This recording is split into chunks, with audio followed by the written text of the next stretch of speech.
kajian ini, kajian bab kesucian ini bukan kaum awam, bukan untuk kalangan awam, bukan. Apalah ni tak boleh dimakan, ini tak boleh makan. Nah, tengok. Aku tak cakap untuk kaum awam. Mengapa kau masuk dalam kajian ini? Mengapa kau ikut sarahan ini? Sesiapa yang kaum awam, yang faham awam, jangan ikut kajian ini, jangan tengok, jangan saksikan. Aku tidak pernah ikhlas, tidak pernah reda. Nanti kau salah faham, nanti kau komen yang tak elok. Sebab ini bukan untuk faham bukan untuk faham awam. Ini bukan kajian awam. Nah, dia tak faham kan?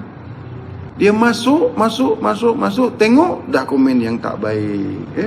Ada lagi, masuk saja langsung cakap yang tak baik.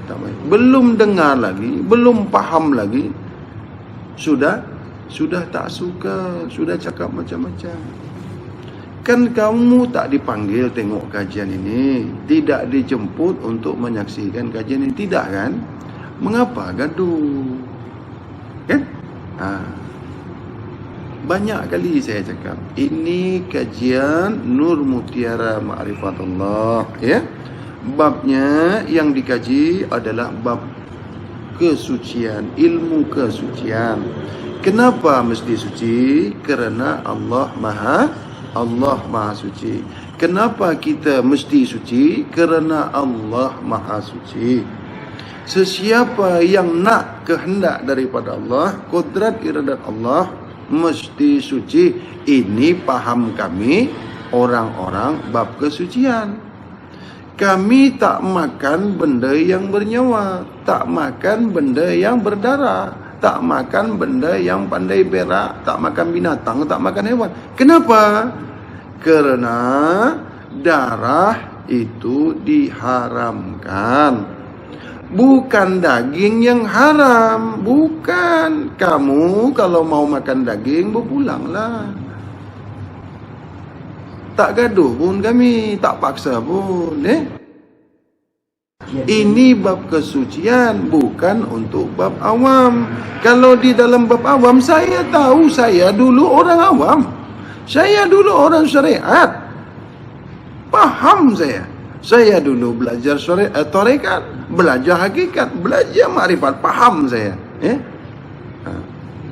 Ini bukan untuk kaum syariat, tarekat, hakikat, makrifat, bukan. Jadi jangan gaduh, jangan kacau bab kesucian ini.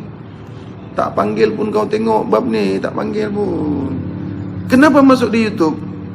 Murid saya ni banyak yang jauh-jauh, tak boleh datang jumpa. Jadi masuk di media YouTube. Bukan untuk hang tengok. Hang pergi tidur saja lagi bagus.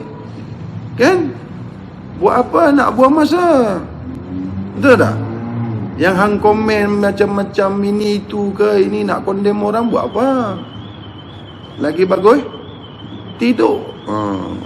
Internet tak habis, duit tak rusak, tak luar. Macam tu.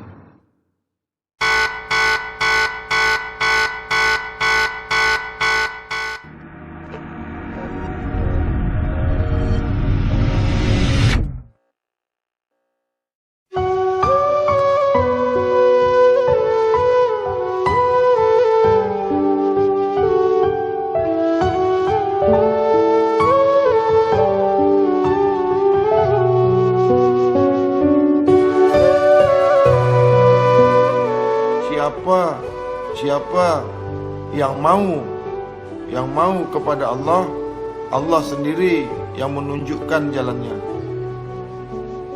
Ada ilmu syariat, ada ilmu tarekat, ada ilmu hakikat, ada ilmu makrifat, ada ilmu syahadah, ada ilmu nyata, ada ilmu gaib. Bukan sampai makrifat saja. Orang yang sudah sampai ilmu ma'rifatnya masih ada jahil. Orang yang sudah makrifat pun, yang sudah habis belajar makrifat, dah tamat makrifat, masih ada yang buat jahil. Ya. Apalagi orang yang baru belajar syariat. Yang dah tamat makrifat saja, masih ada yang buat jahil. Masih ada dia membawakan ilmunya kepada yang salah. Apalagi tak belajar ilmu ini. Yang ada apa-apa itu Allah. Yang punya apa-apa itu Allah. Jadi semua yang ada pada kita nih, baik zahir dan batin dan rahasia, milik Allah. Yang nyata hanya Allah. Yang nyata pada diri kita, nyatanya Allah. Kenyataan kita ini, kenyataan kita ini karena Allah. Kalau tidak karena Allah, diri kita tak pernah nyata. Jangan terbalik-balik ya. Kupasan sahadah. Sahadah ini nyata. Ya. Kupasan ilmu syahadah ini kupasan ilmu nyata. Allahu wal ghaibu wasyahada. Allah yang gaib dan pula yang nyata. Bukan Allah itu dua. Yang gaib itu juga Allah, yang nyata juga itu Allah.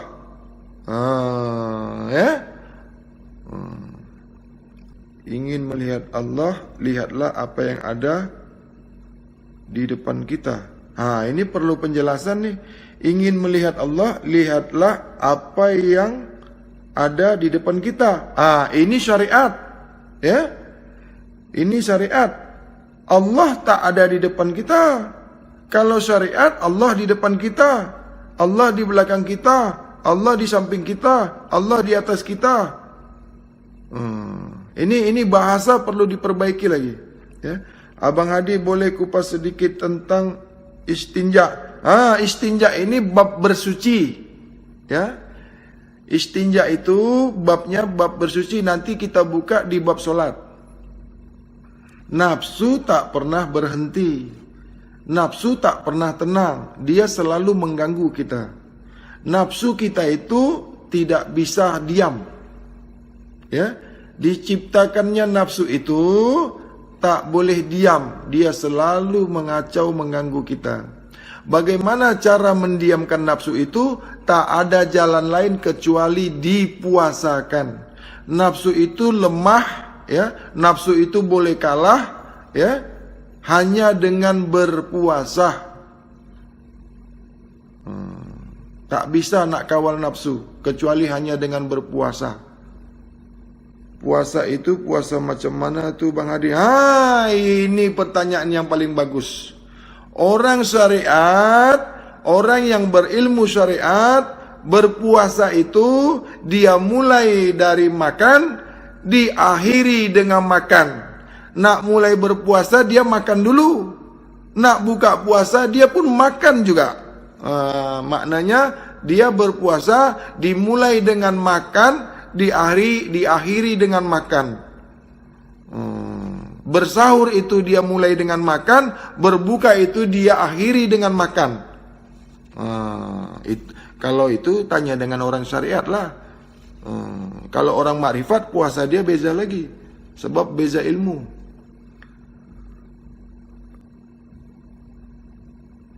Fir'aun bermakrifat, betul. Maaf bertanya, Abang Hadi, adakah Fir'aun bermakrifat? Betul. Makrifat Fir'aun ada. Setan pun bermakrifat juga, jin pun bermakrifat juga. Sebab makrifat ini maknanya kenal. Jadi makanya jangan terhijab dengan bahasa. Jangan terhijab. Jadi kalau umpamanya nih, syariat. Bang Hadi bilang apa? Syariat nyata. Jadi Bang Hadi tak pakai syariat. Bang Hadi kata nyata. Tarekat itu jalan. Tarikh jalan. Jadi banyak orang kata Fir'aun belajar ma'rifat, Fir'aun belajar ma'rifat. Ma'rifat ini bahasa Arab, bunyi Arab. Ma'rifat ini bukan ilmu. Ma'rifat ini nama suatu ilmu. Jangan salah. Kucing pun bermakrifat, artinya kucing pun mengenal. Jangan ada guru cakap makrifat, saya ini ahli makrifat. Ahli makrifat itu arti mengenal. Dia tak punya ilmu makrifat. Yang mempunyai ilmu makrifat ini Allah. Manusia tak punya ilmu. Adapun ilmu dia itu amanah kepada dia. Sedangkan kamu saja milik Allah. Maknanya ilmu kamu juga ya milik Allah juga. Mana ada milik kita? Inilah bahasa-bahasa ini yang susah kadang-kadang orang salah paham. Bila dengar makrifat saja dah tinggilah, dah takutlah, bisa gila lah. Yang buat orang gila itu makrifat yang salah, makrifat yang tak betul. Membawakan ilmu-ilmu yang lain ke dalam makrifat. Sebab dia tak tahu ilmu makrifat. Makrifat ini nama suatu ilmu. Makrifat bukan ilmu. Abang Hadi boleh berkongsi akan zat mutlak. Zat mutlak ini ya, zat mutlak. Ada zat mutlak ya. Ada air mutlak. Air yang kita bawa untuk berwudu, ada air syariat, ada air hakikat. Jadi kalau air mutlak itu air hakikat. Air syariat itu air yang nyata. Air syariat, jadi apabila kamu berwudu dengan air syariat, air yang nyata, air yang kelihatan, yang boleh ditengok dengan mata. Nah, air mutlak itu tak boleh ditengok dengan mata. Dengan mata telanjang nih, mata biji mata kita nih. Itu air mutlak. Tak ada di bumi, tak ada di langit, tapi ada pada diri kita. Namanya air rohani. Yang datangnya melalui hidayah Allah, melalui kuasa Allah. Itu air mutlak. Tempatnya di hakikat. Jangan air mutlak itu dipakai di syariat. Salah, sangsut. Orang cakap air mutlak, tapi dia tidak tahu di mana air mutlak itu dan dipakainya di mana. Kalau air syariat, pakailah di ilmu syariat. Air mutlak, pakailah di ilmu yang bernama hakikat. Jangan sangsut, jangan salah menempatkannya. Seumpamanya la hayyun, la basyirun, la sami'un, la mutakallimun bihaqqi ilallah, la mawjudun bihaqqi ilallah. Ini tempatnya di hakikat, bukan di syariat. Jadi apabila orang tak belajar makam, ya, makam itu artinya tempat. Makam itu artinya tempat. Makam itu artinya maknanya tempat. Jadi jangan salah menempatkan sesuatu yang bukan pada tempatnya. Ini yang banyak tersalah. Sebab belajar tak habis. Abang boleh kupaskan Allah, Muhammad, Adam. Tengok ya. Allah, ya, Muhammad, Adam. Nah, tengok nih. Allah, Muhammad, Adam. Adam itu zahirnya Allah. Adam itu tubuh baharunya Allah. Tubuh kasarnya Allah, tubuh kasarnya diri Allah. Adam, tubuh baharunya diri Allah. Tubuh baharu yang boleh binasa. Bukan diri Allah pribadi. Kalau diri Allah pribadi kekal. Paham ini? Bahasa Bang Hadi sangat mudah dipahami. Muhammad, tubuh gaibnya diri Allah. Tubuh rahasianya diri Allah. Ingat tuh, ya. Allah, Muhammad, Adam. Tiga berbeda, tapi dari satu. Tiga yang berbeda, ya. Dua sama, tiga tak ada bedanya. Dua yang sama, tiga tak ada bedanya kepada yang satu.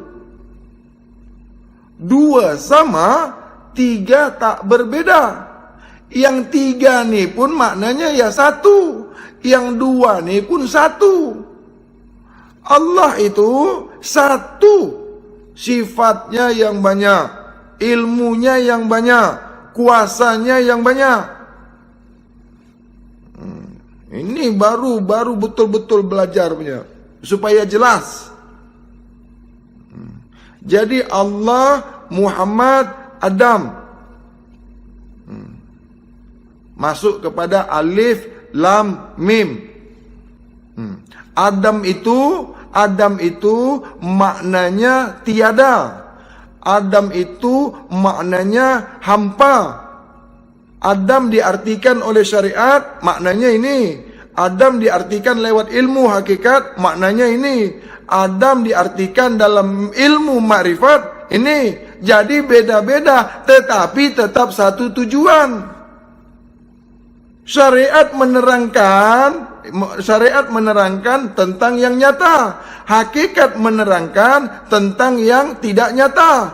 Makrifat menerangkan yang gaib, yang rahasia. Ketiga-tiga ilmu ini, keempat-empat ilmu ini saling apa namanya itu? Saling mendukung, bukan saling menyalahkan. Macam mana kamu pegang ilmu syariat berkelahi dengan orang ilmu makrifat? Sebab kamu tak pas belajar ilmu makrifat. Kamu tidak tahu makrifat. Orang makrifat juga, orang yang belajar ilmu makrifat juga tak membunuh orang yang berilmu syariat. Sebab syariat itu diri kamu juga. Tarekat itu diri kamu juga. Hakikat itu diri kamu juga. Makrifat itu diri kamu juga. Maknanya bila kamu membunuh diri syariat, kamu membunuh diri kamu sendiri. Bagaimana kalau membunuh diri sendiri? Pendek kata bunuh diri. Allah suka tak dengan kau? Membunuh diri orang saja itu tidak boleh. Lagi kau bunuh diri kamu sendiri. Paham sudah? Kenapa orang yang belajar makrifat, orang yang belajar hakikat, orang yang belajar tarekat, orang yang belajar syariat, dia akan menjelaskan daripada segi empat ini. Ya, dia mesti tahu keempat-empat ini. Bila dia tengok orang ini berpegang kepada syariat, maka guru ini menjelaskan mengikut apa yang dia paham. Jangan orang syariat, jangan orang yang memegang ilmu syariat kamu jelaskan dia tentang hakikat, sangsut. Nanti akan terjadi salah paham. Rasulullah menjelaskan kepada umat, dia melihat umat itu apa yang dia ketahui. Ilmunya itu ilmu apa yang dia tahu. Apabila orang itu orang syariat, maka jelaskanlah mengikut ilmu syariat.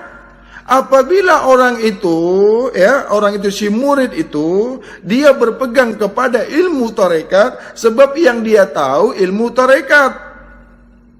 Pengetahuannya masih di tingkat tarekat. Jadi kamu harus jelaskan kepada dia menurut ilmu tarekat. Baru lepas, tak jadi kegaduhan, tak terjadi kesalahpahaman. Orang ilmu hakikat, orang yang berilmu hakikat, apabila mau dijelaskan kepada dia tentang ilmu hakikat, menurut yang dia paham, ilmu hakikat, maka jelaskanlah kepada orang itu dengan ilmu hakikat juga. Al-Quran itu bisa ditafsirkan dengan ilmu syariat. Al-Quran itu bisa ditafsirkan lewat ilmu tarekat. Al-Quran itu bisa ditafsirkan lewat ilmu hakikat.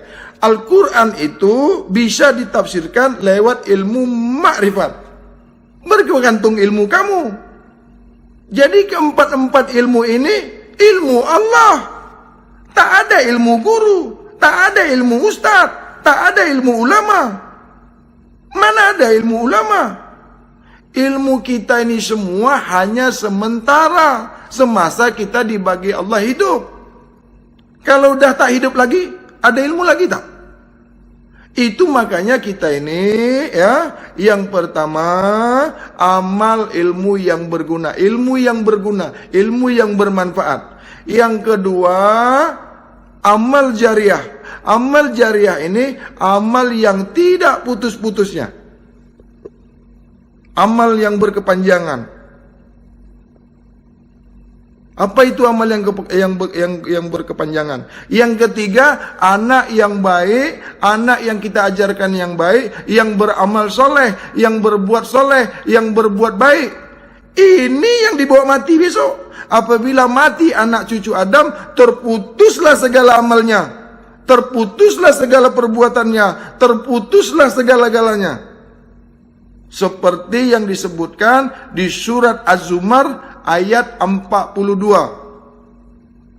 Apabila meninggal seseorang, apabila mati seseorang itu, nyawanya dipegang oleh Allah. Tak boleh kembali lagi di bumi. Bagaimana kalau sudah dipegang? Ingat tadi yang Mang Adi cakap tuh, ya? Surah Az-Zumar ayat 42. Jadi kalau kita ni mati, yang boleh dibawa tu cuma 3. Mengapa pula kita berkelahi ke sana kemari tentang sembahyang, tentang puasa, tentang haji, tentang ilmu ini, tentang ilmu itu? Ilmu tak dibawa mati kecuali ilmu yang berguna, ilmu yang baik. Amal jariah, amal yang tak putus-putusnya, bangun masjid, bangun jalan, bangun pondok, bangun pengajian, selagi tempat itu dipakai orang untuk kebaikan, maka hadiah daripada Allah yang sebesar-besarnya untuk kamu. Selagi yang kamu buat itu, selagi yang kamu bagi ke orang itu masih dipakainya dalam kebaikan, maka tak akan putus-putus rahmat Allah kepada kamu. Itulah namanya amal jariah. Bagaimana kita ni cara kita berdoa? Bagaimana kita nak minta sama orang tua saja, ya? Nak minta, ya, nakkan sesuatu dengan mak bapak kita, kena ada sopan santun tak? Ya? Kena tunggu time dia tak? Macam mana? Itu nanti kita buka lah supaya faham semua, ya. Adab kita kepada Allah, adab kita kepada ibu bapa kita, adab kita kepada yang muda. Nanti kita belajar semuanya. Kita berbagi ilmu Allah ni. Free of charge, tak pakai duit. Orang yang nak belajar ilmu Allah, ya, sebab ilmu ini ilmu Allah, Allah tak ada mengambil bayaran. Ya. Bang Hadi juga diamanahkan ilmu Allah. Bang Hadi juga tak pernah bayar kepada Allah, hanya bersyukur kepada Allah bahwasanya hidayah ini untuk kita semua. Allah tak pernah minta kepada kita untuk membayar nafas yang kita hirup turunai ini. Kalau Allah nak minta bayaran, yang kita ni bernapas sehari semalam, berapa kita nak bayar? Udara yang masuk ke hidung kita dan yang keluar dari hidung kita ini milik siapa? Bumi yang kita pijak ini milik siapa? Rumah-rumah kita, bumi Allah ini milik siapa? Nak bayar ke mana? Untuk apa kita mengambil bayaran dari manusia? Untuk apa? Tahukah kita yang kita pandai ini karena Allah? Tahukah kita yang bahwasanya kita paham ini daripada Allah? Allah semua yang mengizinkan. Terus macam mana bang? Bang Hadi pergi sana, pergi sini, makan minum. Itu kalianlah yang pikirkan sendiri. Bang Hadi tak nak minta-minta. Nak bagi-bagi. Tapi harap tak adalah. Bila kita harap-harap tu, lagi bagus kita berharap kepada Allah. Lebih bagus kita ni meminta hanya kepada Allah. Adapun kalian membagi kepada Bang Hadi, itu sudah izin Allah. Allah yang membukakan hati kalian untuk membagi kepada Bang Hadi. Tanpa izin Allah, kalian tak akan bisa membagi kepada Bang Hadi. Itu semua rezeki yang ada kepada kalian, itu juga milik Allah. Dukunglah ilmu Allah ini. Dukunglah yang kebaikan ini. Berniatlah kepada yang baik. Niscaya Allah akan tambah harta kamu. Niscaya Allah akan tambah ilmu kamu. Ini janji Allah. Lihat besok, siapa yang berdagang, dagangannya, jualannya akan laris esok. Karena kamu belajar ilmu Allah. Karena kamu dalam hadrat Allah. Karena kamu mau kenal dengan Allah. Allah akan tambah segala-galanya. Barang siapa yang bersyukur atas nikmat Allah, Allah akan tambah. Tapi siapa yang kufur atas nikmat Allah, maka azab yang pedih yang didapat daripada Allah.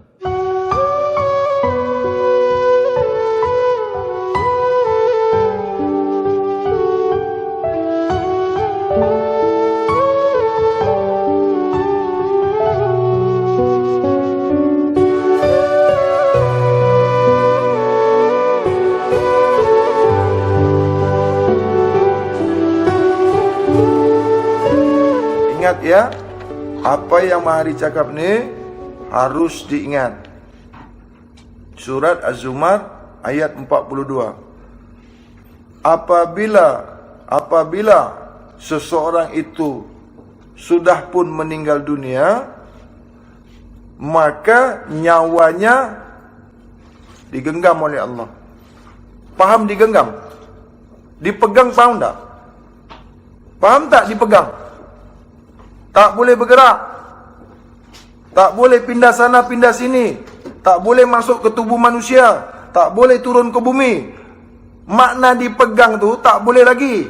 Jadi kalau ada orang kesurupan itu, bukan nyawa orang itu yang masuk ke diri orang itu. Itu yang masuk setan, jin. Kemasukan wali Allah lah, kemasukan nabi lah, kemasukan inilah. Tu surat Az-Zumar tu pegang baik-baik. Tak ada tu kesurupan Sayyidina Ali lah, kesurupan Syekh inilah, kesurupan itulah. Apabila sudah meninggal dunia, tak boleh masuk lagi ke tubuh manusia. Tak ada.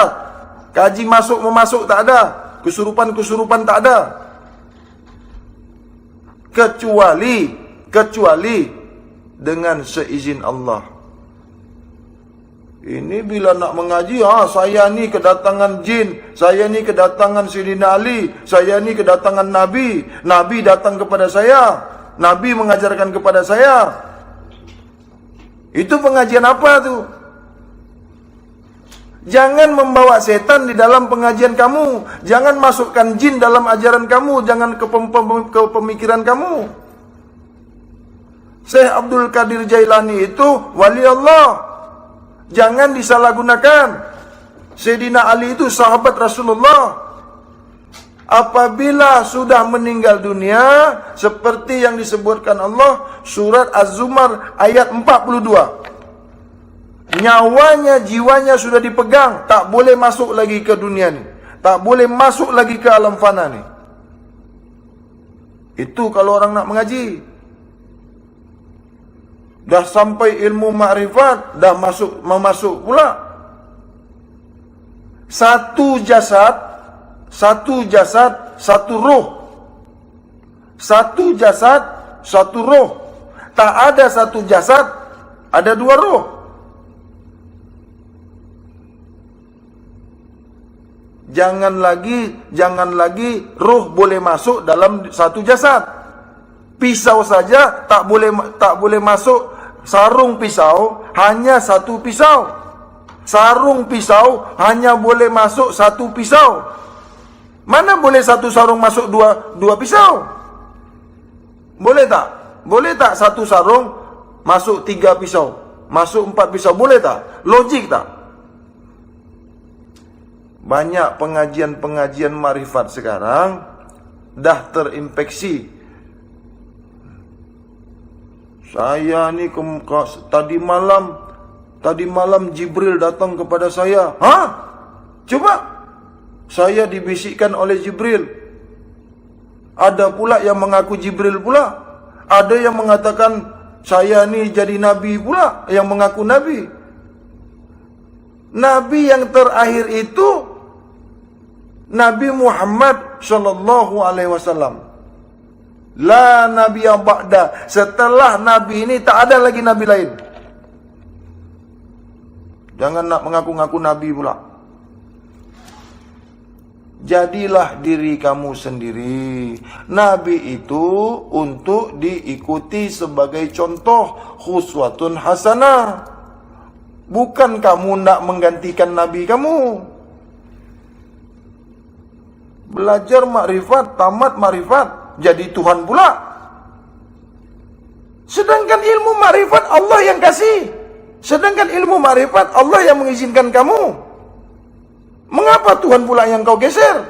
Mengapa pula kau nak jadi Tuhan pula? Kamu tahu, mengerti, paham tentang ilmu makrifat, itu izin Tuhan. Mengapa pula kau mau jadi Tuhan? Kamu pintar, kamu mengerti, kamu pandai, itu izin Tuhan kamu. Sudah kamu pandai, sudah kamu tahu, sudah kamu paham, kenapa Tuhan pula yang kamu geser? Kenapa pula kamu nak jadi Tuhan?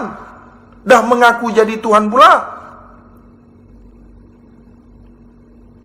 Ilmu apapun tidak bisa merubah kamu jadi Tuhan.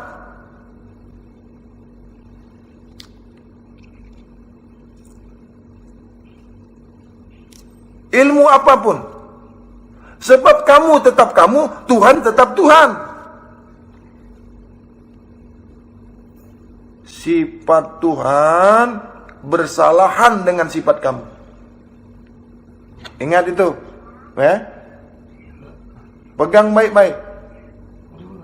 Ilmu apapun yang kamu pelajari, setinggi apapun ilmu yang kamu ketahui, kamu tidak bisa jadi Tuhan. Dan Tuhan pun tidak akan mau jadi kamu. Kamu diciptakan, kamu dihidupkan, kamu diperlihatkan, kamu didengarkan, kamu diperjalankan. Pikiran kamu juga dibagi. Hati kamu juga Allah yang bagi kamu.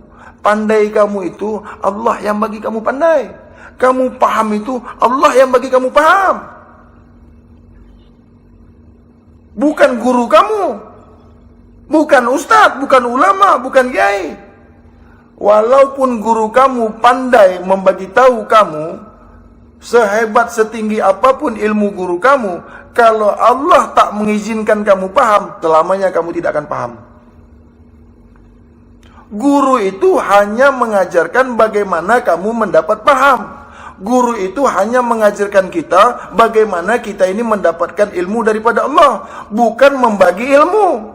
Guru tak boleh membagi ilmu. Guru sendiri tak punya ilmu.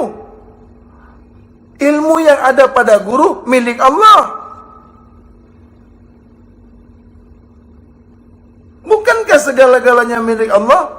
Bukankah segala-galanya apa yang di bumi, apa yang di langit milik Allah? Mana milik kita? Nama kamu saja milik Allah. Nama kita milik Allah. Nyawa kita milik Allah. Ruh kita milik Allah. Apa yang nak dibanggakan? Apa yang nak disombongkan? Tak malukah kita ini kepada Allah? Tak malukah kita ini? Rezeki Allah yang bagi, hidup Allah yang bagi kita. Tak ada Tuhan yang lain. Kenapa kita tak nak sadar? Kenapa kita tak mengetahui? Berjalan saja kita ni tak boleh kalau bukan izin Allah. La tatarabu zaratin biiznillah. Tidak akan terjadi, tidak akan berpindah, tidak akan bergerak sebesar biji zarah pun kalau bukan dengan izin Allah. Duit kamu banyak tu, itu izin Allah. Harta kamu banyak itu izin Allah. Allah yang mengizinkan kamu kaya. Semuanya akan kembali kepada Allah kembali.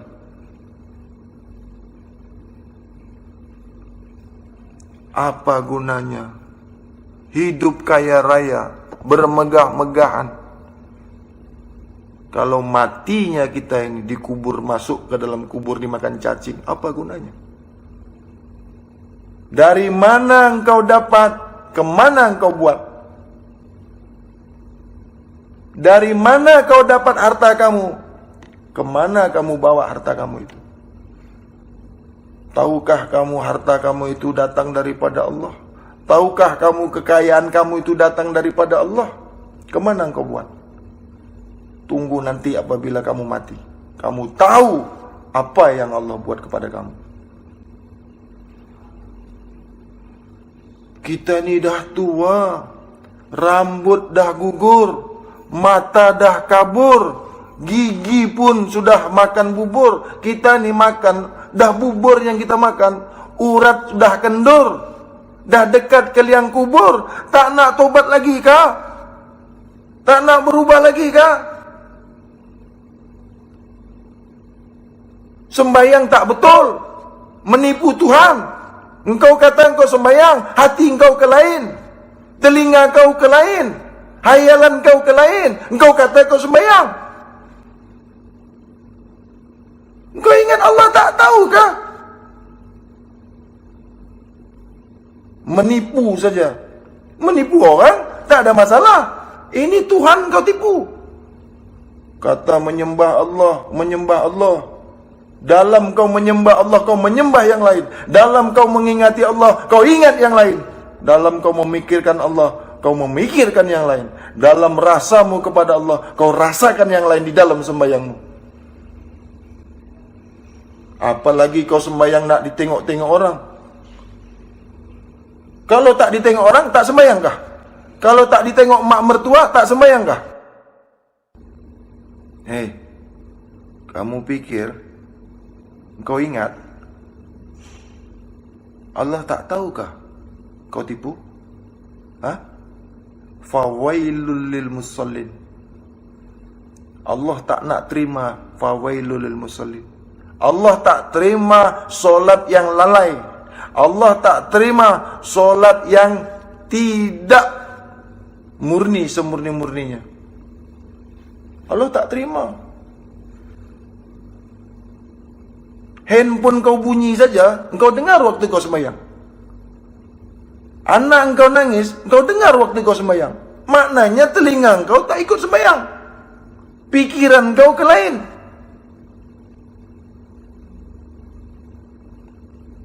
Mata kita ni, telinga kita ni, hati kita ni, mulut kita ni, hayalan kita, perasaan kita, semua sembahyang.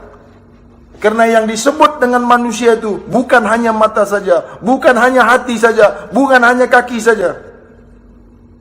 Bukan. Rukun fi'li, rukun qauli, rukun qalbi, ini mesti sempurna semua menghadap Allah. Rukun fi'li itu rukun perbuatan, rukun qauli itu rukun ucapan, rukun qalbi itu rukun yang rahasia. Ketiga-tiga ini harus berhadapan dengan Allah. Barulah engkau bisa khusyuk. Barulah yang dipanggil khasi'un. Nanti ada namanya solatun daimun. Solat yang tak dibuat oleh manusia. Manusia tak boleh buat daimun. Sebab itu perbuatan rahasia. Rahasia itu milik Allah. Tak banyak orang tahu daimun. Pandai cakap daimun. Padahal tak faham.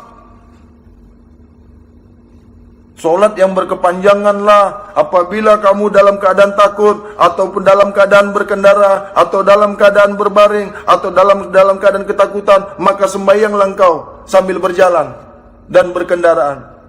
Al-Baqarah 239. Itu kan?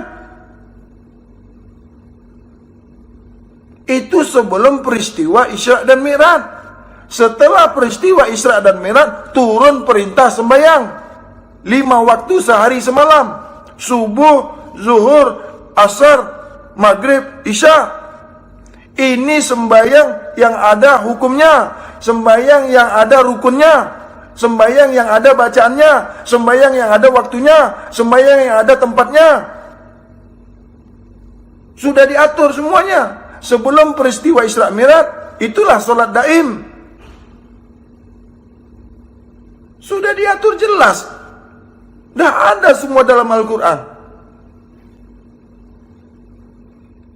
Kalau solat lalai itu, ya, yang dimaksud dengan solat lalai, lalai waktunya, lalai hatinya, lalai geraknya, lalai bacaannya, lalai pikirannya, lalai pendengarannya, lalai matanya.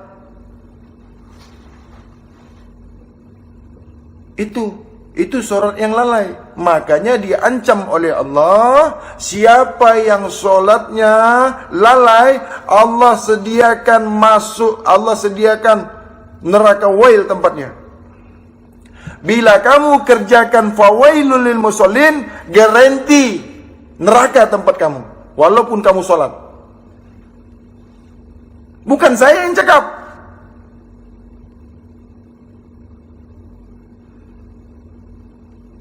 Orang yang solat saja itu diancam neraka wail tempatnya. Lagi kau tak solat.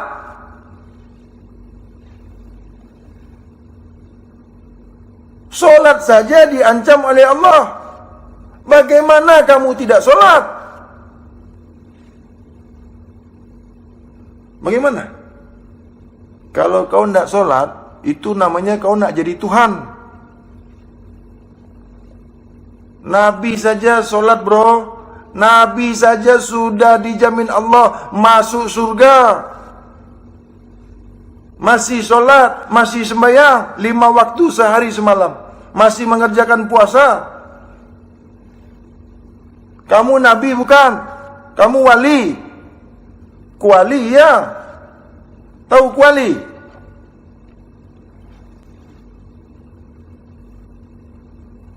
Mengaku wali, padahal kuali. Kuali itu tahu tak? Dibakar. Memang tak habis dibakar. Apabila engkau telah mempelajari ilmu syariat, tarekat, hakikat dan makrifat, putus sudah makrifat kamu, tamat sudah makrifat kamu, kamu harus kembali ke syariat. Baru tegak marifat kamu apabila syariat kamu jalan. Bolehkah marifat membunuh syariat? Bolehkah syariat membunuh hakikat atau marifat?